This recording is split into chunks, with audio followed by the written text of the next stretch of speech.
Hello, fourth graders, and happy Friday! You've made it through another whole week there. I was just looking at my arms. I don't know about you guys, but yesterday it was so nice and sunny out. I went outside with my computer and was set up there working and was out in the sun a little too long, I think, and I got a little sunburn on just one day of it being sunny. So that's really fun. This is going to be short and sweet today. I have a math problem for you, and it's another one that I want you to check the divisibility of our divisor, which is 3. So think through the rules of seeing if a number is divisible by 3 or not. This is where you need to take every digit in the dividend and add it up together.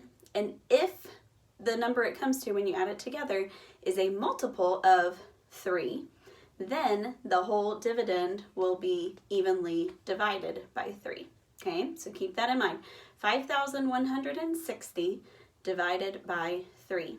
So if we add that up, 5 plus 1 is 6, 6 plus 6 is 12. Is 12 a multiple of 3? So think through if it would have a remainder or not. Today is March 27th, 2020. And let me find our quote here for the day. The quote for the day is, "As soon as you trust yourself, you will know how to live." As soon as you trust yourself, you will know how to live. I started to think I should probably tell you guys a joke each day too. I had a good one the other day. I was eating a popsicle, and it was one of those popsicles where there are jokes printed on the stick, so when you're done eating it, you have a cool joke to read. And it was a tennis joke, so that's why I remember it. It was, what do you call a girl in the middle of a tennis court? You give up? A net! Get it? There's a girl named Annette, and there's a net in the middle of a tennis court. So a girl in the middle of the tennis court, Annette. There's your joke for the day. All right, I'm gonna leave. We're gonna finish this book today. We have 2 pages left to read. That's it, and we're going to be done. Are you ready? Here we go. If you recall yesterday, Fudge the ring bear and Mitzi have accidentally dropped the rings into the grass during the wedding, and everyone was looking for them. "Suppose we can't find them," Sheila asked. "Can Muriel and Grandpa still get married?" "Don't worry," When in Rome said. "I'm here to marry them one way or another." "Here's one," Dorothy of Oz called, holding up a gold band. It took a few more minutes before Bicycle Bob found the other. "Okay," When in Rome said. "Let's give it another try, and this time, no surprises." She looked at Mitzi and the ring bear. But surprises are fun," Mitzi said. "Next time you try that kind of surprise, you're going to get a big surprise from me," she told them. They got the message.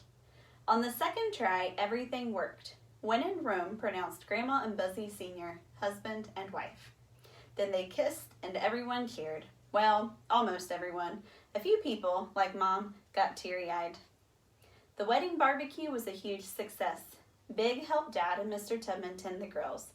Tony Ickle had brought gallons of ice cream, and Mrs. A had baked a blueberry wedding cake. So we all wound up with blue teeth, all except Fudge. He still won't go near a blueberry. The party lasted for hours. Everyone was having too much fun to go home. Finally, the bride and groom fell asleep on lawn chairs.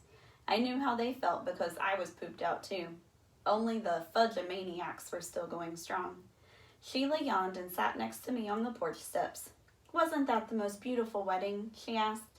"Yeah," I said. "It was the best wedding I've ever seen." It was also the only wedding I've ever seen. Sheila smiled at me. "I just want you to know, Peter," she said in her kissy face voice, "that even if we are related, I'll always hate you." "That's a relief," I said, "because I'll always hate you too." "Promise?" she asked. "Promise," I said. "Let's shake on it." I put out my hand, she grabbed it, then we shook. And that is the end of Fudgemania. We're finally done with this one, all the way done. So Monday, when I make your video, I have a new book that I'm going to start to read for you guys, and you'll be able to catch in then each day and hear a new story going on. So work hard today, get your work done first, but first things first, and get done what needs to be done first, and then you can enjoy the rest of your day and your weekend. Okay, Saturday and Sunday, those don't count as school days. It seems kind of weird because every day almost feels like a weekend anymore, but you don't need to log into Google Classroom or do any work unless if you've missed a couple days or you have some things that you want to make up and you have time over the weekend, you can use it then. But these aren't specific school days of work that needs to be done on Saturday and Sunday. So I will make another video on Monday and see you guys then.